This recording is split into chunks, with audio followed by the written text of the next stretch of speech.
How many moms and dads who have spoken up? Find the right place. I'm here. Shalom, everyone. Welcome to Wednesday night. I can't help but think I should thank Rod and NETIV for allowing me the opportunities every once in a while to share my ignorance with everybody, but it's not really all ignorance.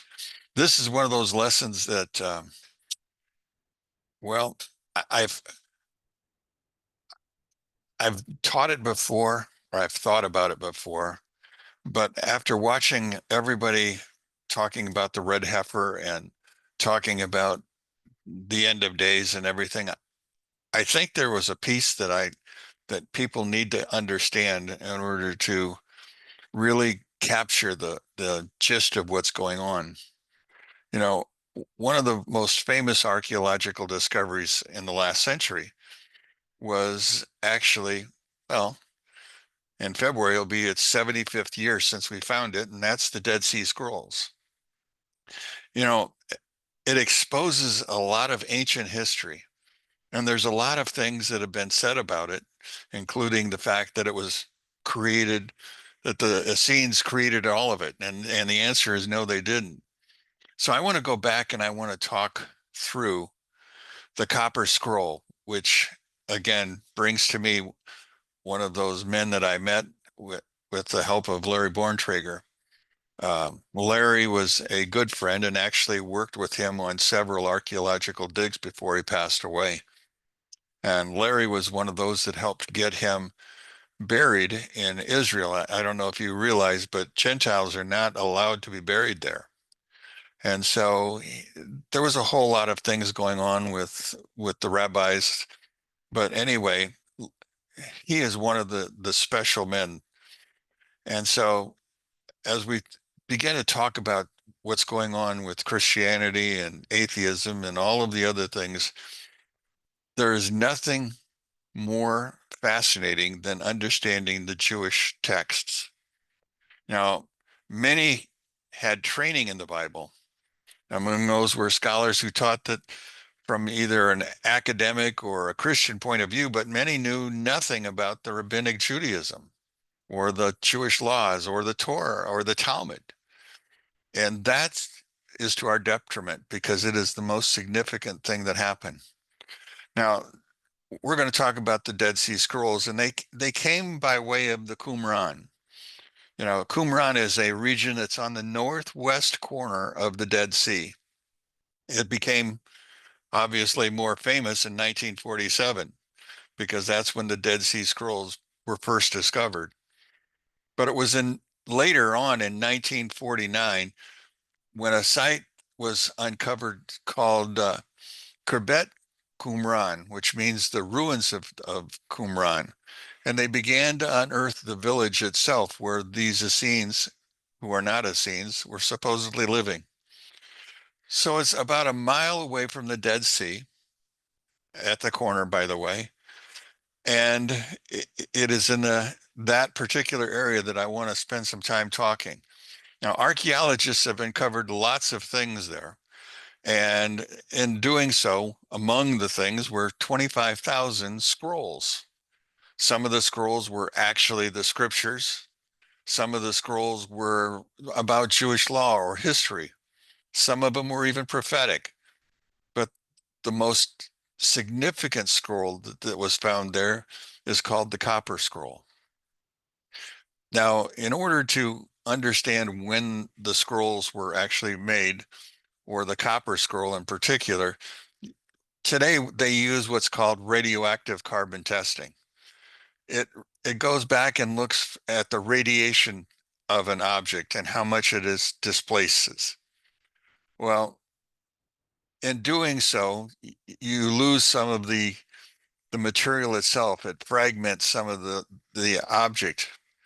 And well, anyway, in going back by the 1990s, after a few years had passed, major changes have come, but they're too late for some of it, and they're really too late for some of the copper scroll. Now, they only tested on about 30 parchment scrolls, but at the same point in time, those scrolls really Well, they've lost their value because there's a lot of things that are missing from them.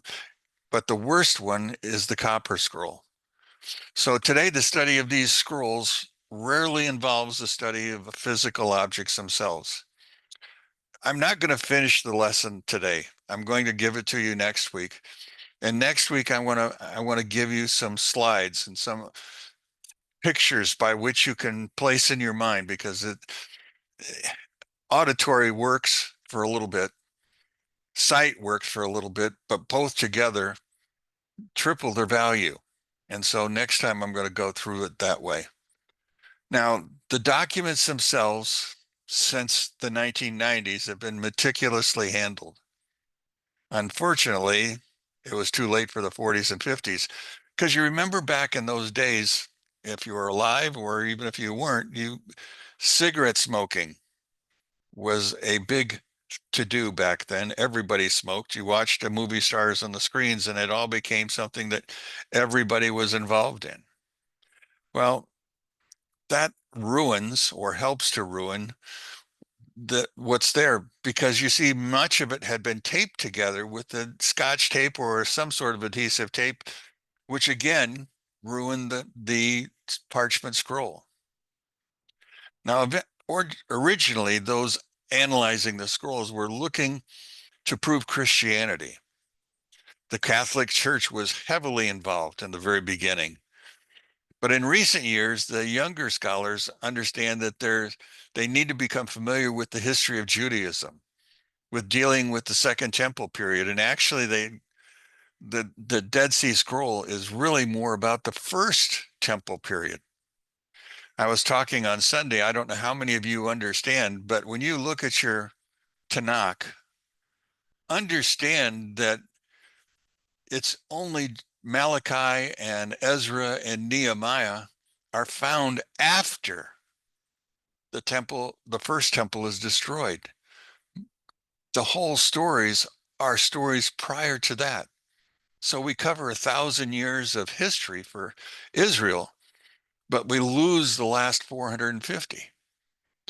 Now, as we're going through this, we oftentimes have depended on the works of Josephus or the book of Maccabees for information about this time period.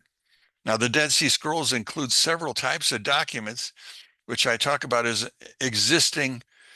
Well, the earliest existing would have been the books of the Hebrew Bible. There was many of the scrolls deal with Isaiah, with Jeremiah, with several of the other prophets in those days, as well as some sections, not complete anymore, of the first 5 books. Now,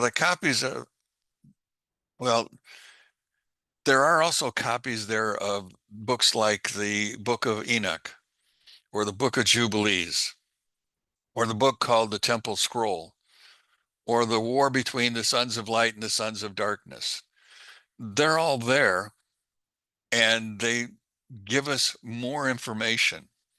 They're more historical or prophetic. The War Scroll, the Sons of Light and Sons of Darkness, deals with the end of days. It's a version of what I would call Gog and Magog. Now, during the earlier years of their discoveries, findings of these documents, archaeology saw those responsible for the creation of these scrolls to be almost like monks, living, hibernating, spending their entire time in the Qumran community. But understand, these characters that we called the Essenes didn't just live in the Qumran Valley. They didn't just live in one spot. They weren't monks. They actually had wives and children. They went through the cemetery in Qumran, they were allowed to unearth several of the bodies in order to find out more about the characters, whether they were buried with special memorabilia or anything else. Of those 9 or 10 that were ever opened up, 2 of them belonged to women. So we know that there was marriage, there was all of family life in this community. So it's a lot different than what we've always assumed it to be. And so I want us to get a better understanding. I also need to tell you that the reason I want you to have a better understanding is I want to talk to you about one of the men who really helped understand this community and understand the Copper Scroll. You see, many people look at the Copper Scroll. In fact, for years, the Copper Scroll was a treasure map, and that's all they saw because they read the word gold and silver, and there were pounds of it in the text. But that's really not what the Copper Scroll is about. The Copper Scroll, as Vendel Jones, Vendel is probably the character loosely based in Harrison Ford's Indiana Jones. Uh, Obviously, he wasn't from Indiana. He's from Texas. Actually, Palestine, Texas is where he was actually from. His mother had a great deal of influence on him when he was a young child. He became a Baptist minister for a while before abandoning that to move into the B'nai Noach movement. In fact, he became one of the founders and leaders in that movement. But he was not a Henry Watson Jones Jr. He wasn't one who created the Raiders of the Lost Ark, but he was more personally involved in understanding the Dead Sea Scrolls and the people involved. Jones finally withdrew from Christianity altogether and became known as a B'nai Noach, a son of Noah. In fact, he came to that conclusion because of his mother. Because you see, before he was even born, his mother would read daily to him from the Old Testament. It was in the early 60s that Vendel, with the help of a few of his friends, began searching for what would be later known as the Cave of the Columns. And I'll show you what the Cave of the Columns looks like because it's a significant event.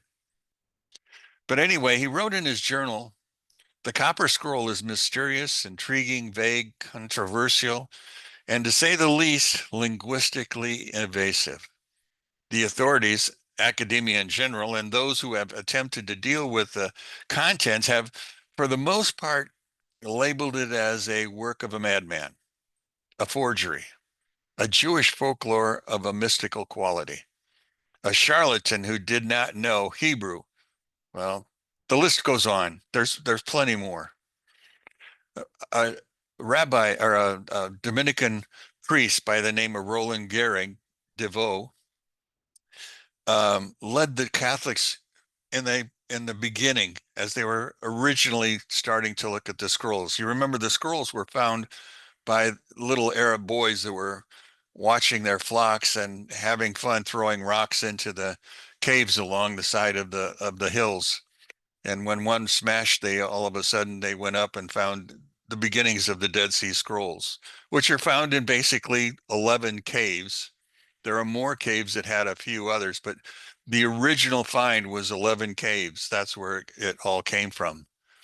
Now, he was, this DeVoe was responsible for the École Biblique, or the French theological school that was in East Jerusalem at the time. And so he eventually became in charge.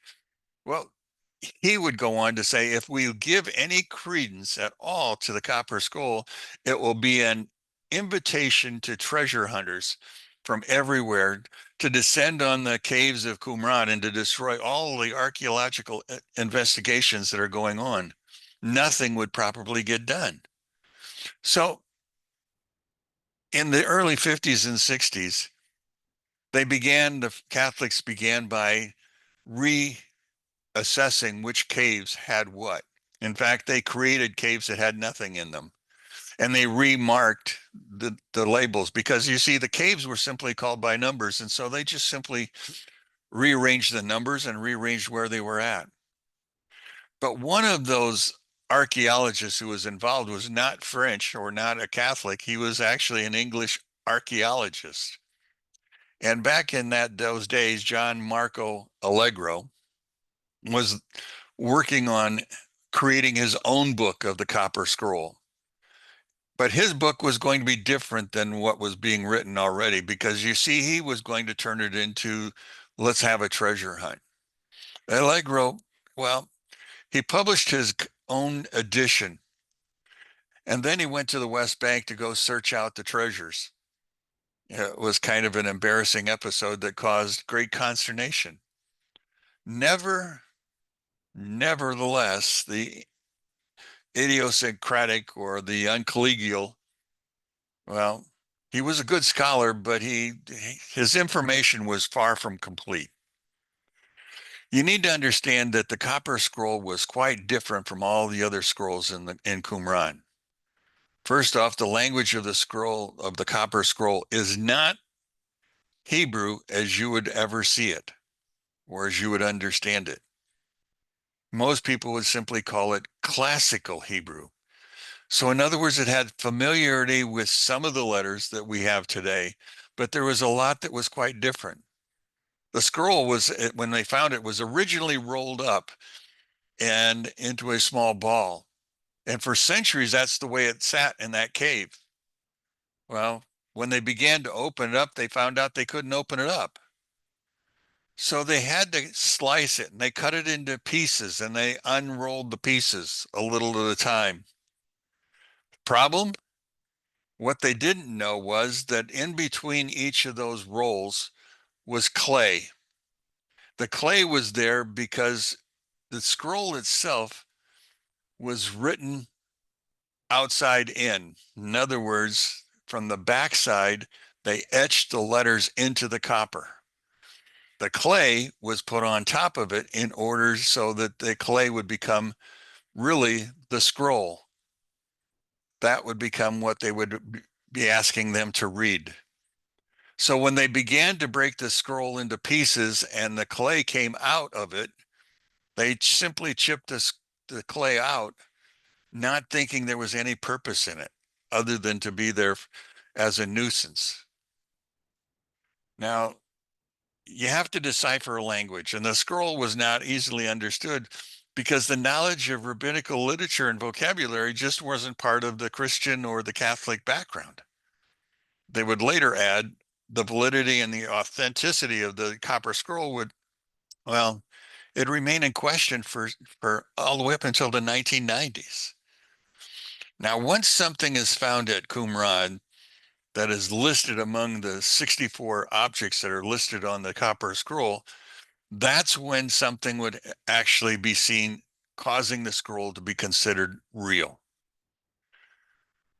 It was in 1988, actually, that everything began to change, and that's because of Vendel Jones. 1966, my year from graduating from high school, Vendel Jones was exploring the hills looking for the copper scroll. Well, he actually wasn't looking for the copper scroll because that had already been found, but he was looking for the hill that the copper scroll was talking about. He started in 66 looking and looking and looking. Talking about perseverance, it wasn't until 1988 that he actually found something that was listed on the copper scroll. It wasn't much, it wasn't big, it was a little bit bigger than the size of a hand.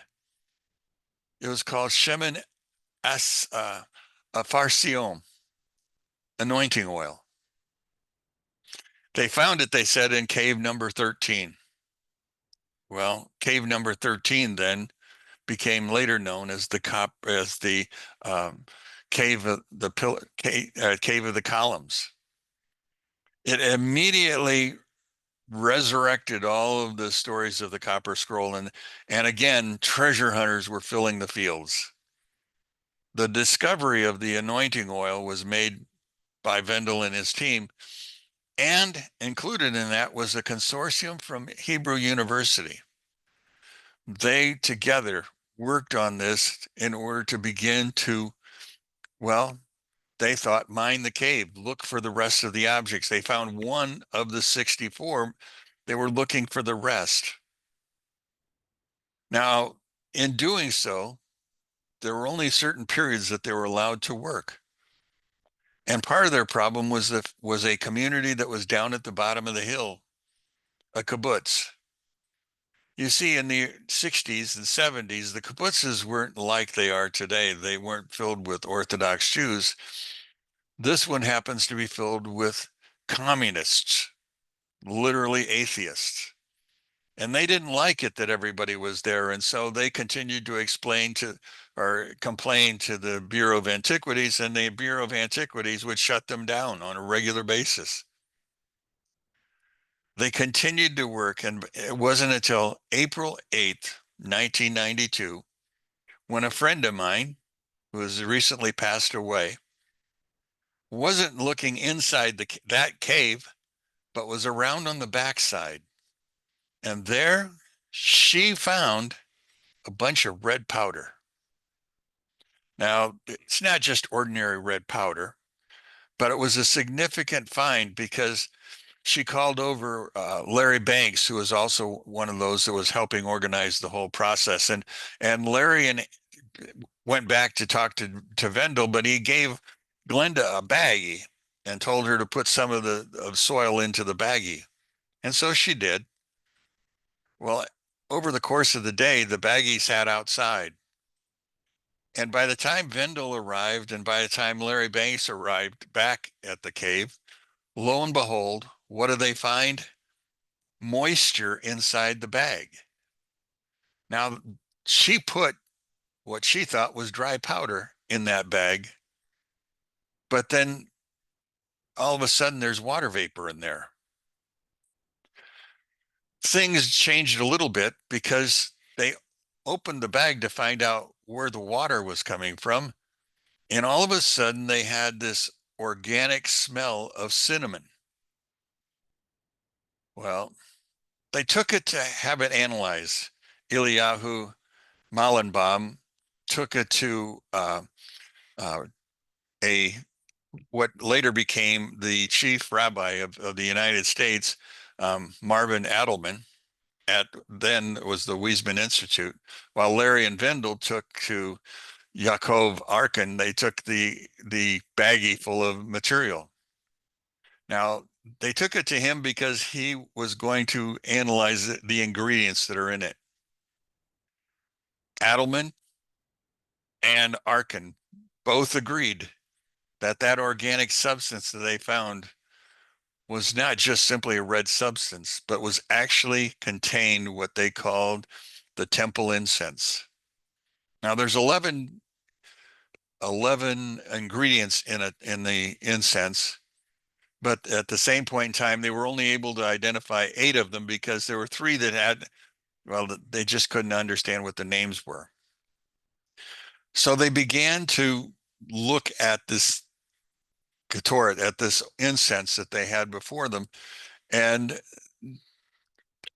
over the course of time, Arkin was working on reanalyzing what was there. Lo and behold, Arkin began to notice every day when he went home that his clothes smelled. In fact, he couldn't walk into the house without his wife and kids commenting on the fact that he smelled like cinnamon. It took a month after the incense was removed, before his laboratory smelled normal. Larry Borntrager was with them, and Larry brought back a little vial of this red stuff. And he came to our church back then, and he began to talk about what was there. Well, he passed it around, and being a compliant teacher that I was, I opened up the vial, put my finger to my mouth and tipped a little and put it on my tongue. Lo and behold, it tasted like cinnamon gum. Now, you would think a little powder would just simply be there a little bit and gone. It was there until well after midnight.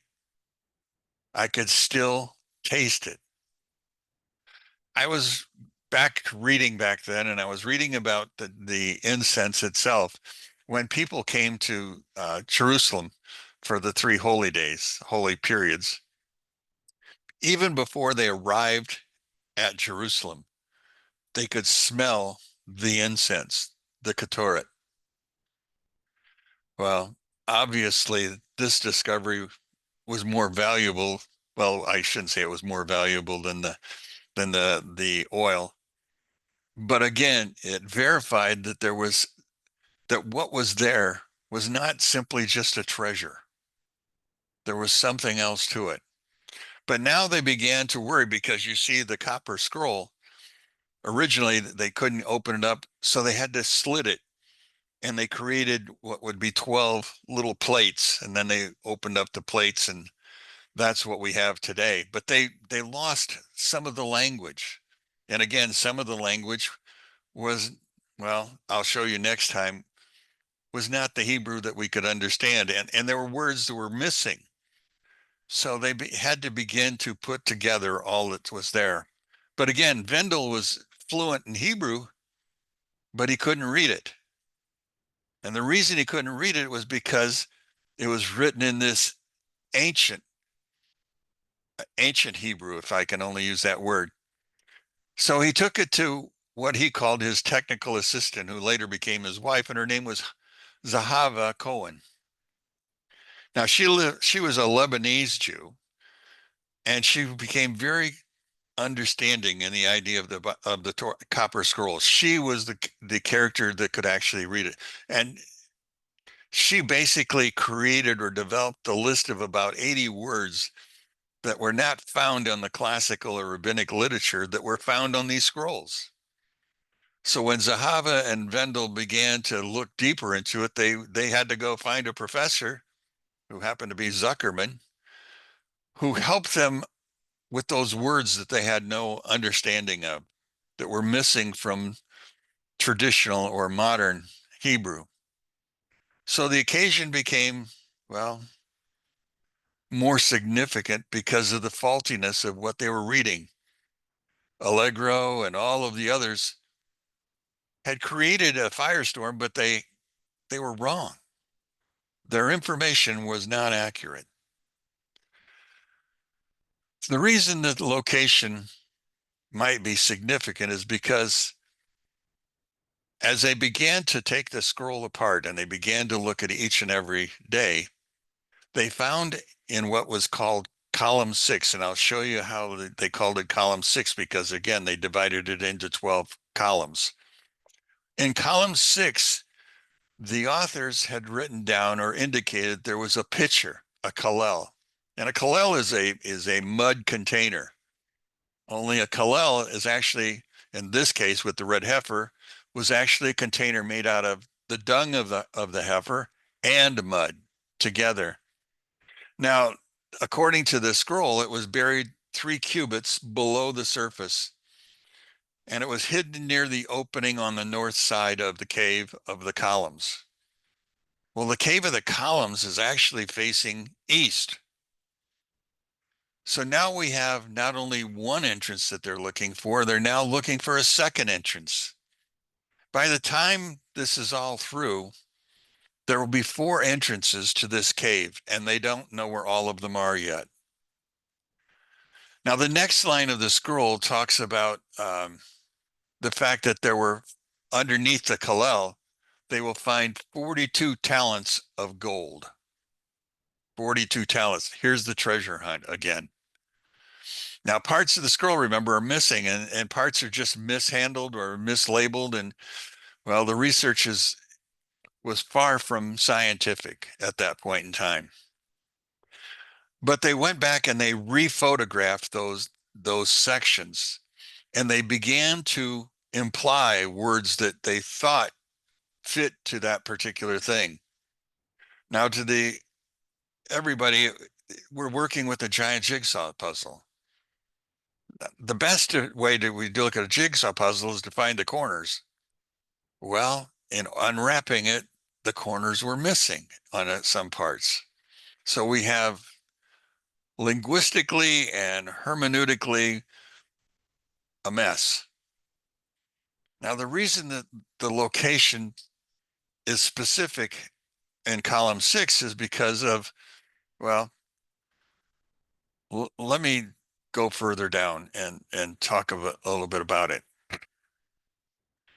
The cave entrance on the east side is rather interesting. It's actually a cave, 2 entrances on the east side with a column in between. But the column is very significant because you see the column has what appears to be etched in it, the letter Lamed. Lamed. Now, Lamed could mean either to teach or to learn. And so we're trying to learn what is in this cave, and we need to go through all of the scroll over and over again looking for things. The text that goes in the next line of the scroll talks about the fact that on the 2 openings facing the east, beside the wadi that's called Kippah, and again, a wadi is oftentimes a dried riverbed. When I said that Vendel was spending a lot of time looking for the entrance to the Dead Sea Scrolls, he was operating under the understanding that the Dead Sea Scroll cave was found between 4 wadis, and the Wadi Kippah was the wadi that was closest to the entrance to that cave. Well, Wadi Kippah also is an area. When I was in Israel visiting, David Abraham and Larry took me to, Glenda and Tony too, to a cliff's edge overlooking the Sea of or overlooking the Dead Sea and Gilgal, the place where they first camped. Well, that cliff that's right there that you looked over, lo and behold, that's the cliff where they threw the scapegoat of Israel over the side to give it to Azazel. So it became a very significant place on that side. And that side was the north side, which will later Glenda will find, and Del Griffin would step in a hole that turned out to be the cave entrance. More about that later. So this cave is very complex. Now, the line of the scroll shown, well, it appears to have 2 openings next to the wadi, which is where Vendel finally found it after 10 years of searching. The text on the next line of the scroll then proceeds to describe the cave with 2 openings facing east beside the wadi. And the wadi, he began to look at that cave column, and that's when he finally noticed the Lamed. It's a physical combination of 2 letters, the letter Yud and the letter Kaf. The letter Lamed is the next letter in line. This area will be examined by the latest and most modern equipment possible, sophisticated sensing systems. To date, they still only have 2 items that came from this cave. They now have 2 or 3 entrances that they're looking at. But as I go on, there's going to be more to this problem. Now, the cliff may be, it concealed the cave for many, many years, obviously. Remote sensing told him that there was several caverns underneath the cave. So as you walked into the cave, you were not on the level in which all of the items are. They found the anointing oil on that level, and around on the north side, they found the incense, but they haven't been able to go down into the cave, not far enough anyway, to begin to look for this Kalel that's supposedly down there.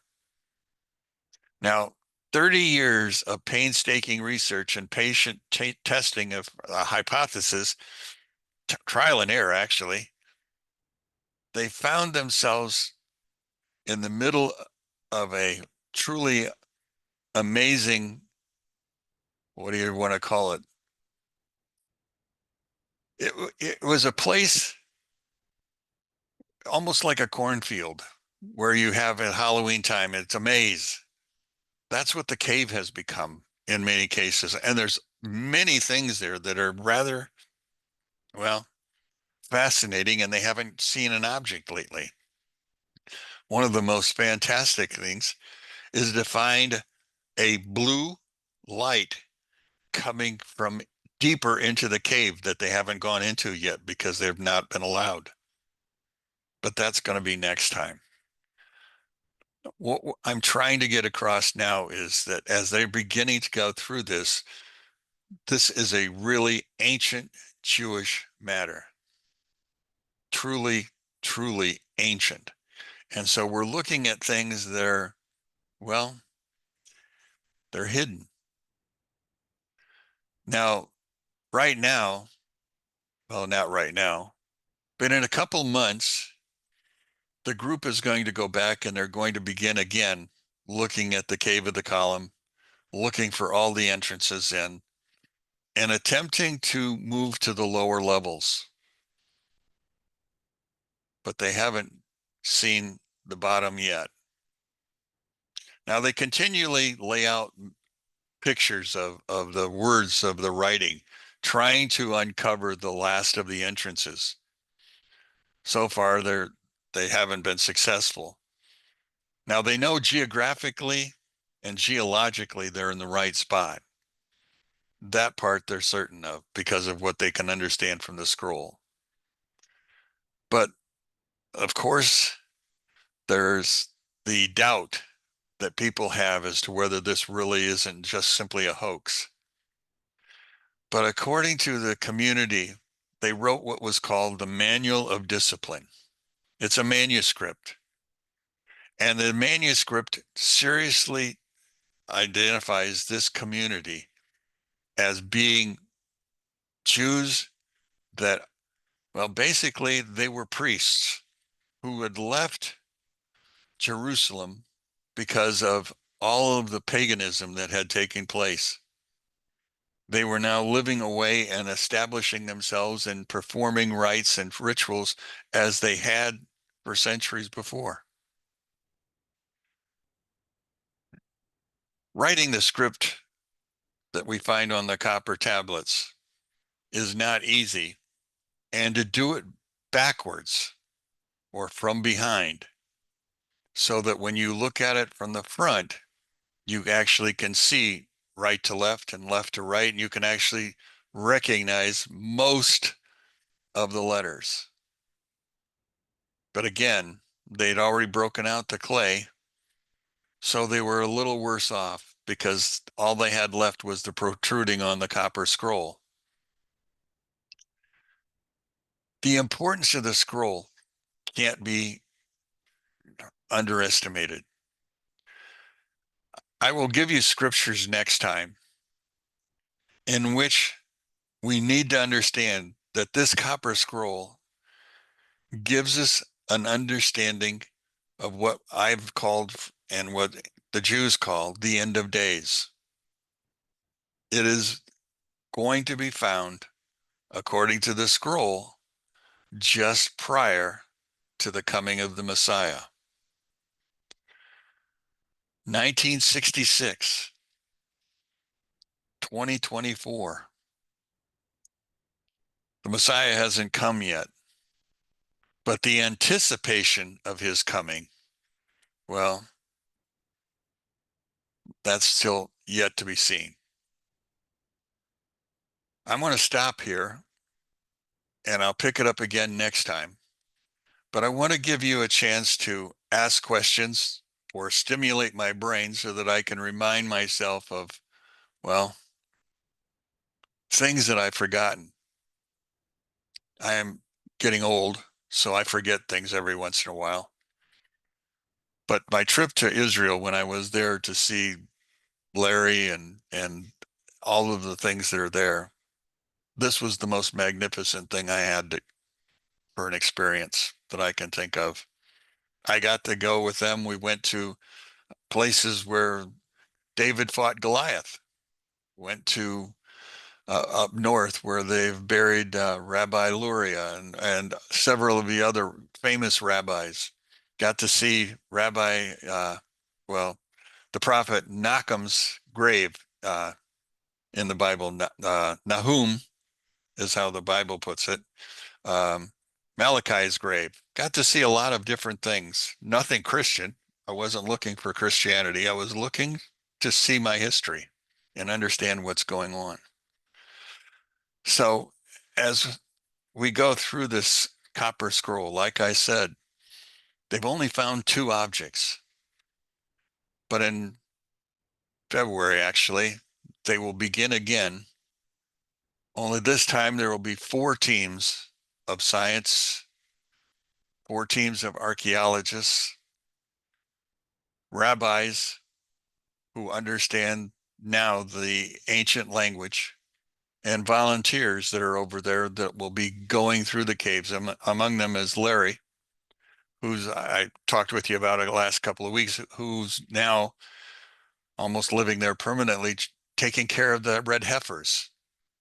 But again, the red heifers are now of age that they could be offered in order to fulfill the last days, book of Ezekiel, chapter 36. So lots of things are happening over and over again. The fall of Syria, significant events. Lots of things are happening. In the Talmud, in Barakot 7a, Rabbi Yohanan said, in the name of the Holy One, Rabbi Yossi, every statement that emerged from the mouth of the Holy One, blessed be he, is with praise for the good. Now, even if it was evil in the beginning, God can change evil prophecy to good. You know, we keep waiting for the Gog and Magog to happen. But right now, it looks like God is attempting, with the help of believers, to look at the good side of everything that's going on and change, truly change, what could be a very evil prophecy in Zechariah and Ezekiel into a blessing. Not without cost, but a blessing. So with that, I want to stop for the night, give you a chance to talk. I've been talking for 45 minutes, so I guess it's time to quit. But like I said, next time I will give you some pictures to go with it, show you a map of where we're talking about, helping you to understand the Copper Scroll is one of the most significant things that was found in the last century. And it will be in this